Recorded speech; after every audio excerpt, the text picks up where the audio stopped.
Payg'ambarimiz alayhissalatu vassalom davrlarida bir tuya boqar cho'pon bo'lgan ekan. Rasulullohni ko'rishni istardi, sog'inardi. Uzoq yo'l bosib Madinaga keldi. Ammo ust boshida birozgina tuyaning hidi bor deya birinchi bozorga boraman. Payg'ambarimiz alayhissalomning yonlariga borib, u kishiga hidim bilan ozor bermay deb, bozorda atir sotadigan bir sotuvchining yoniga bordi. Atir olayotganida sotuvchi unga dedi: "Nima uchun kelding?" Payg'ambarimiz alayhissalatu vassalomni ko'rish uchun keldim dedi. "Xo'p, unda nega atir olyapsan?" deb so'radi.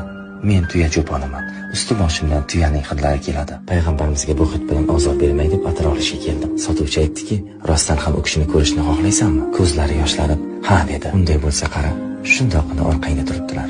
U odam bozorda Allohning rasuli bilan orqama-orqa turgan edi. Orqaga burilganida unga tabassum qilgan koinotning eng go'zal yuzli, gul yuzli ila qarshilashdi.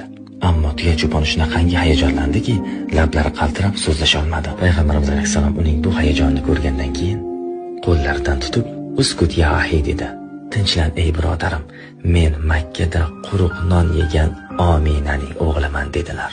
Bu qanday go'zal so'z, bir o'ylab ko'ring. Insonlarning eng sharaflisiman, Alloh habibim degani mendagasi bormi demadilar.